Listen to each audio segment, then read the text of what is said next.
animación. Se va construyendo por medio de cada acción escénica desde el principio, como señala Isaac Berabour. In the end is the beginning. By this I mean that an analysis of the playtext, read theatrically, necessarily turns to the point at which complication is resolved, the ending, where the faultiness of character and plot reveal themselves at their fullest, so as to gather firm evidence for the construction of that opening, and in order to ascertain at what point to pitch the opening. La lectura teatral de una obra, aquella dirigida a la representación, evoluciona y toma forma en relación directa con el final del espectáculo. En la obra del Castillo, el gran cierre en la escena es la escena del torneo, que resolverá el conflicto en vez de la guerra civil. En la novela de Ortúñez, una de las características más llamativas de los torneos es la cualidad de lo espectacular. A diferencia de las grandes guerras, donde combaten todos los miembros de los ejércitos involucrados o los menores encuentros bélicos, en los torneos debe haber una preparación para el evento, un preámbulo en que tanto contrincantes como espectadores se disponen a asumir el rol que les corresponde. Uno de estos torneos lo encontramos escrito en el capítulo 30 del libro tercero, donde se enfrenta una comitiva de cada ejército, griegos y tártaros, de 15 caballeros. El duelo total es narrado en 10 páginas, describiendo uno a uno los combates. Pero desde el principio vemos los preparativos, porque el capítulo se abre con estas palabras. Venido el día del desafío, en que había de hacerse la batalla entre los 15 caballeros del emperador Trebasio y los otros 15 del emperador Alicanio, todos fueron puestos muy a punto, y el campo donde había de ser la batalla fue señalado en medio de los dos ejércitos, cerca de la gran ciudad, de manera que se podía muy bien mirar de las ventanas del palacio del emperador que caían sobre las cercas hacia aquella parte. El párrafo nos permite también percibir la diferenciación de espacios, pues se designa el espacio de combate de aquel de los espectadores. La alusión al atractivo visual de la pelea es constante en la narración, cito, y era cosa muy digna de mirar, ver los golpes que se daban y la herrería que traían. El espectáculo consiste, pues, en la calidad de la lucha que ofrecen los contrincantes a los que observan la batalla desde lejos. En el duelo del Castillo, aunque descrito someramente por las acotaciones, se puede percibir la magnitud del espectáculo contenido en esas líneas. La primera seña la da el diálogo de Malengrin, el gracioso, quien se queja por no tener un buen lugar para ver el encuentro. Oh, quien tuviera boleta para ver de una ventana toda la fiesta, aunque a mí muy poco de ver me falta. El parlamento siguiente de Malengrin describe a todos los contrincantes y sus emblemáticos escudos. Nos introduce al ambiente del desfile previo al combate y a los adornos que sirven para definir el espacio de lucha, la estacada y mostrar el rango del evento.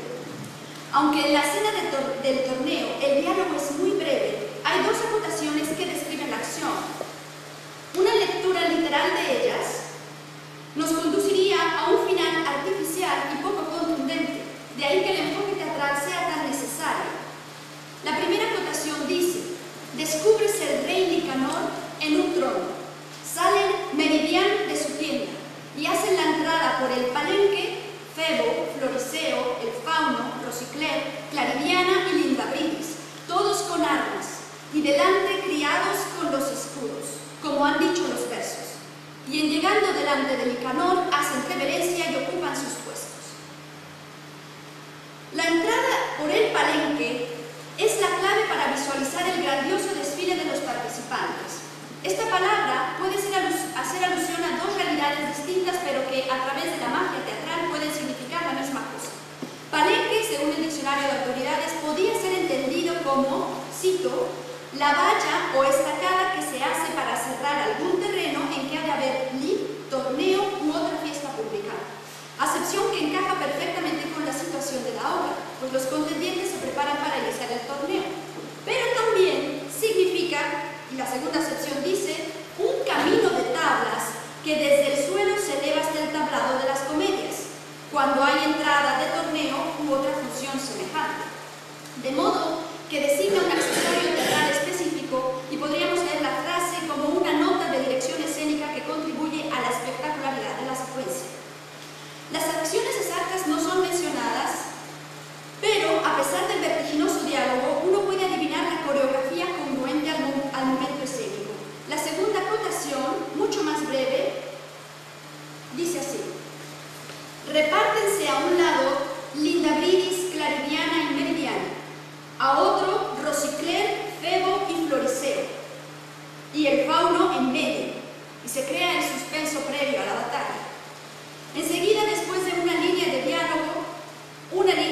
diálogo y la acotación final que dice: llega Claridiana y derriba al fauno a sus pies. No más acciones. Los movimientos escénicos y la coreografía no están definidos por la obra, solo el final del combate, el cual permite a Calderón restituir el orden y acabar con el final feliz esperado, 28 versos después de la caída del fauno. Claridiana es la vencedora del torneo no por el uso de la fuerza o la destreza guerrera, sino por el encantamiento del amor, aspecto que toma más resonancia cuando se analiza con el resto de la obra. El fauno es vencido entonces por una fuerza mucho más poderosa y a la que finalmente todos debemos vasallar. Ahora bien, segunda parte mucho más breve. La naturaleza deíctica del teatro, mostrar, cuestiona las posibilidades actuales de realización escénica.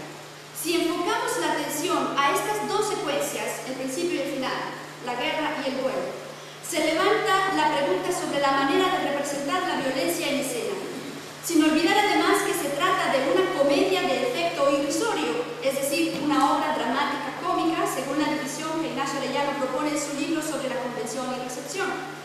Dado que el ambiente caótico previo a la acción de la obra es necesario para entender las peripecias del drama, hemos planteado en nuestra propuesta dramatúrgica la posibilidad de iniciar la obra con la proyección de las imágenes de la guerra tártara a modo de apertura, y para mantener la estética elegida en la puesta en escena, el videograma sería realizado con el lenguaje del cómic.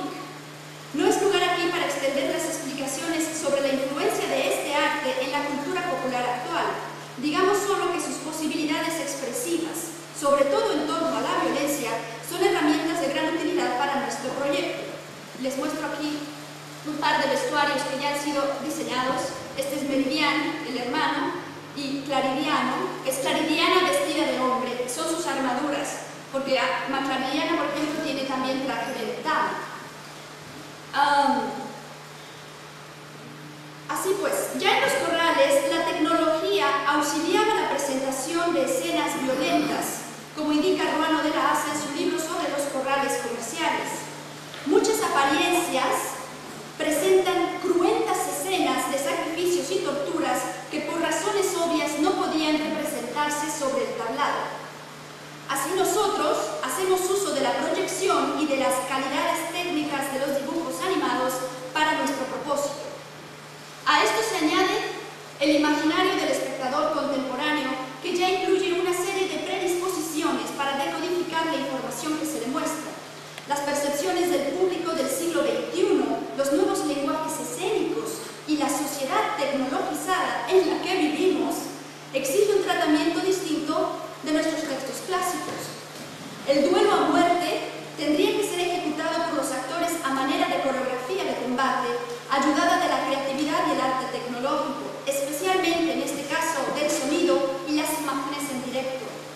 El ambiente sonoro es uno de los aspectos más presentes en las descripciones bélicas de la novela, y les traigo una muestra de ello. A manera de soundtrack, la banda sonora, los párrafos ambientales son como el siguiente, que describe las acciones.